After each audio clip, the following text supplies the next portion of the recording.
জয় হিন্দ বন্ধুরা। SSC MTS পরীক্ষায় department allocation হয় কিভাবে? পোস্ট প্রেফারেন্সের মাধ্যমে, মার্কসের ভিত্তিতে, নাকি র্যাঙ্কের ভিত্তিতে, নাকি এগুলো কোনোটাই না? এই ডিপার্টমেন্ট অ্যালোকেশন নিয়ে এসএসসি এমটিএস এর ব্যাপারে অনেকের মধ্যে অনেক মিসকনফিউশন রয়েছে। তো আজকের ভিডিওতে আমি এই মিসকনফিউশনটা তোমাদের কমপ্লিটলি দূর করে দেবো এবং এই বিষয়টা তাদেরও বিশেষ করে জানা দরকার যারা এসএসসি এমটিএস 2024 পরীক্ষায় বসেছো এবং রেজাল্টের জন্য অপেক্ষা করছো। এর আগের একটা ভিডিওতে আমি তোমাদের এসএসসি এমটিএস 2024-এর রেজাল্ট নিয়ে বলেছিলাম যে হোপফুলি মার্চের সেকেন্ড উইকের মধ্যে তোমাদের রেজাল্ট চলে আসার ভীষণভাবে সম্ভাবনা রয়েছে। এখন যে প্রশ্নটা সকলের মধ্যে দানা বাজছে সেটা হচ্ছে ডকুমেন্ট ভেরিফিকেশনে কী হবে, বা এর পরের পদ্ধতিগুলো তোমাদের কী করতে হবে, বা কোন ডিপার্টমেন্টে তোমার সিলেকশন হবে সেটা কী করে বুঝবে সেই বিষয়ে। তো আজকের ভিডিওতে আমি ডকুমেন্ট ভেরিফিকেশন নিয়ে আলোচনা করবো না, ওটা সেপারেট ভিডিওতে তোমাদেরকে বলবো। এবং আজকের ভিডিওতে আমরা যেটা ডিসকাস করবো সেটা হচ্ছে মেনলি তোমাদের ডিপার্টমেন্ট অ্যালোকেশন সম্পর্কে। দেখো, এমটিএস এর ডিপার্টমেন্ট অ্যালোকেশন কিন্তু সিজিএল, সিএইচএসএল বা এসএসসির অন্যান্য পরীক্ষাগুলোর মতন নয়। তোমরা যারা সিজিএল পরীক্ষায় বসেছো বা বসনি তারা, বা সিএইচএসএল এর কথাও যদি বলি, এই সমস্ত ক্ষেত্রে হয় কি, তোমার পরীক্ষার ফাইনাল রেজাল্ট যখন বেরোয়, ফাইনাল রেজাল্টের পরে এসএসসির তরফ থেকে তোমাকে একটা পোস্ট প্রেফারেন্স চেয়ে পাঠানো হয় এবং সেই পোস্ট প্রেফারেন্সটাকে অনলাইনে তোমাকে ফিল আপ করতে হয়। এখন যদি সিজিএল এর কথাই বলি, পার্টিকুলার ধরে রাখো, সিজিএল এ আলাদা আলাদা অনেকগুলো গ্রেডের পোস্ট আছে। সেখানে লেভেল 4 অর্থাৎ 2400 মিনিমাম থেকে শুরু করে তোমার 2800 গ্রেড পের পোস্ট আছে, 4200 গ্রেড পের পোস্ট আছে, 4600 গ্রেড পের পোস্ট আছে, 4800 গ্রেড পে অবধি এসএসসি সিজিএল পরীক্ষার মাধ্যমে তোমার এই এতগুলো গ্রেডের পোস্ট রয়েছে। তো স্বাভাবিকভাবেই যখন সিজিএল এর রেজাল্ট আসে তখন সেখানে সেই ক্যান্ডিডেটকে তার পছন্দ অনুযায়ী পোস্ট প্রেফারেন্সগুলো দিতে হয়, যে তার কোন পোস্টটা আগে পছন্দ, কোন পোস্টটা পরে, এবং তার মার্কসের ভিত্তিতে তারপর তার পোস্ট প্রেফারেন্স, সে কোনো একটা পার্টিকুলার পোস্টে তার সিলেকশন হয়। এবং এই পোস্ট প্রেফারেন্সে তার সিলেকশন হওয়ার পর এটা তার পার্টিকুলার একটা ডিপার্টমেন্টে সিলেকশন হয়ে গেল। দেন সেই ডিপার্টমেন্টের তরফ থেকে তার কাছে স্টেট অ্যালোকেশন চাওয়া হয়, যে ধরো একটা ক্যান্ডিডেট সে ইনকাম ট্যাক্স ডিপার্টমেন্টে সিলেকশন হয়ে গেল, সে পোস্ট প্রেফারেন্স দিয়েছিল কোনো একটা জায়গায় এবং সেই পোস্ট প্রেফারেন্স অনুযায়ী সে ইনকাম ট্যাক্স ডিপার্টমেন্টে সিলেকশন পেয়ে গেল। এবার কথা আসছে, সে ডিপার্টমেন্টে তো সিলেকশন পেয়ে গেল, কিন্তু তার পোস্টিং কোন জায়গায় হবে? তখন ডিপার্টমেন্টের তরফ থেকে তার কাছে আরেকটা স্টেট প্রেফারেন্স চাওয়া হয় এবং সেখানেও মার্কসটা তার ম্যাটার করে। সেখানে সে তার হোম স্টেট, ধরো কলকাতা দিল, ভুবনেশ্বর দিল, চেন্নাই দিল, বা যে কোনো জায়গায়, সেই অনুযায়ী তার সেখানে স্টেটে সিলেকশন হয়। তো এই পরীক্ষাগুলোর ক্ষেত্রে প্রথমে ডিপার্টমেন্ট বা অ্যালোকেশন, তারপর হচ্ছে তোমার স্টেট অ্যালোকেশন, এইভাবে হয়। এমটিএস এর কিন্তু ঘটনাটা পুরোপুরি আলাদা। কেন? দেখো, এমটিএস পরীক্ষায় তোমরা যখন দিচ্ছ এখানে কিন্তু সিজিএল, সিএইচএসএল এর মতন আলাদা আলাদা গ্রেড পে নেই। এখানে একটাই গ্রেড পে, সেটা হচ্ছে লেভেল 1 1800 গ্রেড পে। সে তুমি এমটিএস এর কথা বলো বা হাওলদারের কথা বলো। এইবার কথা হচ্ছে, যখন এমটিএস এ তোমাদের আর কিছুদিন পরে রেজাল্ট বেরোবে, রেজাল্ট বেরোনোর পর তোমার সেখানে দেখবে কোনো রকম ডিপার্টমেন্টের কোনো কিছু মেনশন করা নেই। কি মেনশন করা থাকবে? প্রত্যেকে যারা সিলেকশন পাবে প্রত্যেকের নামের পাশে একটা স্টেট কোড মেনশন করা থাকবে, যেটা কোনো একটা পার্টিকুলার রাজ্য বা কেন্দ্রশাসিত অঞ্চলকে তোমার তোমার ডাইরেক্ট করছে। এখন কথা হচ্ছে যে এই স্টেট অ্যালোকেশনটাই বা কিসের ভিত্তিতে হবে? তোমরা যদি একটু খেয়াল করে দেখো, যখন তোমরা এসএসসি এমটিএস পরীক্ষার ফর্ম ফিল আপ করেছিলে সেখানে কিন্তু তোমাদের কাছে একটা পোস্ট প্রেফারেন্স চাওয়া হয়েছিল। সেখানে তোমরা তোমাদের পছন্দ অনুযায়ী কোন পোস্টে আগে বা কোন স্টেটে আগে, সেই স্টেটগুলোকে পরপর প্রেফারেন্সে বসিয়েছিলে।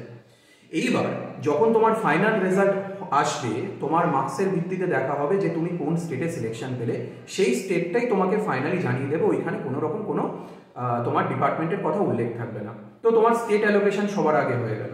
ধরে নাও তুমি কলকাতাতেই পেলে, কারো একটু হয়তো ভুবনেশ্বরে সিলেকশন হয়ে গেল, কারোর হয়তো মুম্বাইতে সিলেকশন হয়ে গেল, কারোর একটু হয়তো তোমার সাউথের দিকে, দক্ষিণে চেন্নাই বলো, ব্যাঙ্গালোর বলো, ইত্যাদি জায়গাগুলোতে সিলেকশন হয়ে গেল। কিন্তু এখনো কিন্তু তুমি শিওর নও যে কোন ডিপার্টমেন্টে তোমার সিলেকশন হলো। এরপর কি হয়? এরপর যেটা হয় সেটা হচ্ছে এসএসসির তরফ থেকে এই সমস্ত ডিপার্টমেন্টগুলো, এই সমস্ত যে অঞ্চলে তোমার সিলেকশন হলো সেখানকার রিজিয়নাল এসএসসিকে তোমার ডসিয়ারগুলো পাঠিয়ে দেওয়া হবে, তোমার ডকুমেন্টগুলো পাঠিয়ে দেওয়া হবে এবং সেই রিজিয়নাল এসএসসি তোমার ডিপার্টমেন্ট ঠিক করবে এবং সেটা কিন্তু তারা ঠিক করবে তাদের উইশ অনুযায়ী, তোমার সঙ্গে কোনো রকম কনসালটেশন না করে। এবং এখানে মার্কসটাও ম্যাটার করে না। কীরকমভাবে বলে দিই, ধরো কোনো একজন ক্যান্ডিডেট, তার যা মার্কস রয়েছে, সে ভুবনেশ্বরে সিলেকশন পেল।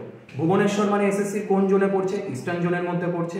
কারোর যদি কলকাতার সিলেকশন পেয়ে গেল, তার কোন জোনের মধ্যে পড়ছে? সে কলকাতা ইস্টার্ন জোনের মধ্যে পড়ছে।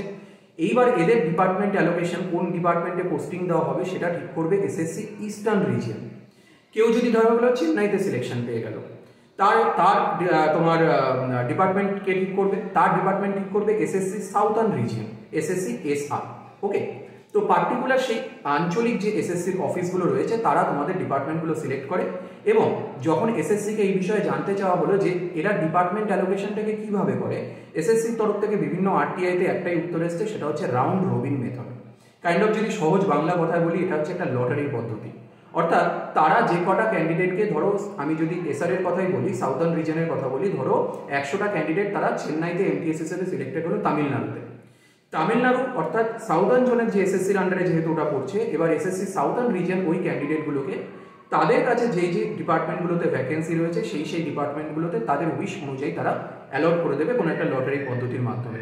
কেউ ইনকাম ট্যাক্স ডিপার্টমেন্টে সিলেকশন পেয়ে যেতে পারো, কেউ তোমার ক্যাগে সিলেকশন পেয়ে যেতে পারো, কেউ তোমার অন্যান্য ডিপার্টমেন্ট যেগুলো রয়েছে সেখানে সিলেকশন পেয়ে যাও। এটা কিন্তু তোমার মার্কস বা এটা ম্যাটার করে না, এটা তোমার এসএসসি সম্পূর্ণ তার উইশ অনুযায়ী এই সিলেকশনটা দেয়। এবার এর কিছু নেতিবাচক কিছু ইতিবাচক দিক আছে, নেতিবাচক দিকগুলোই বেশি বলা চলে। কারণ হচ্ছে এইভাবে সিলেকশন হওয়ার ফলে কিছু ক্যান্ডিডেটের হয়তো ভালো ডিপার্টমেন্টে সিলেকশন হয়ে যায়, ভালো ডিপার্টমেন্টগুলোতে সিলেকশন হয়ে যাওয়ার ফলে তাদের প্রমোশন, ক্যারিয়ার ইত্যাদি অ্যাসপেক্টগুলো আবার ম্যাটার করে। আবার কারো হয়তো কিছু ডিপার্টমেন্টে এমনও সিলেকশন হয়ে যায় যেখানে তার ওয়ার্ক প্রোফাইলটা পছন্দ হচ্ছে না, বা সেখানে হয়তো প্রমোশন অ্যাসপেক্টটা অতটা ভালো নয়। তো সেক্ষেত্রে কিছু করার নেই, কারণ এসএসসি এইভাবেই তোমার এমটিএস এ ডিপার্টমেন্ট অ্যালোকেশন করে। এখন তোমরা যারা হাবিলদারের ফর্ম ফিল আপ করেছো, হাবিলদারের ক্ষেত্রে কিন্তু ব্যাপারটা আলাদা। হাবিলদারের ক্ষেত্রে কি, হাবিলদারের ফর্ম ফিল আপ করার সময় সেখানে আর পার্টিকুলার ডিপার্টমেন্টের কোনো ব্যাপার না, সেখানে শুধুমাত্র স্টেট অ্যালোকেশনটাই ব্যাপার করছে, যেটা তোমার মার্কসের উপর নির্ভর করছে। কারণ কি, কারণ হাবিলদার পোস্টের ক্ষেত্রে আমি যদি বলি, হাবিলদার পোস্টের ক্ষেত্রে তোমরা কাস্টমস অথবা জিএসটি এই দুটো ডিপার্টমেন্টের মধ্যে যে কোনো একটাতেই সিলেকশন হবে। এবং তোমরা যারা ফর্ম ফিল আপ যখন করেছিলে তখন এই কাস্টমস, জিএসটি এগুলো দেখেই তোমরা ফিল আপ করেছিলে। তো হাবিলদারের ক্ষেত্রে ডিপার্টমেন্টটা একদম প্রথম থেকেই পূর্ব নির্ধারিত। যাদের হাবিলদারে সিলেকশন হবে তাদের খালি স্টেট অ্যালোকেশনটা জানার থাকে, কিন্তু যারা এমটিএস এ সিলেকশন হবে তাদের স্টেট অ্যালোকেশনটা এইভাবে হয়, তাদের কোনো রকম ক্যান্ডিডেটের কোনো রকম হস্তক্ষেপ থাকে না।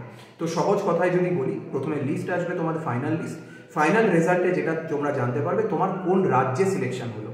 রাজ্য জানতে পারার পর তোমাকে কি করতে হবে, সেই পার্টিকুলার যে জোনে তোমার সিলেক্ট হলো সেই জোনের যে, এটা তুমি রাজ্যের কোড দেখেই বুঝতে পারবে কোন জোনে তোমার সিলেকশন হয়েছে, সেই জোনের ওয়েবসাইটটাকে ভিজিট করতে হবে।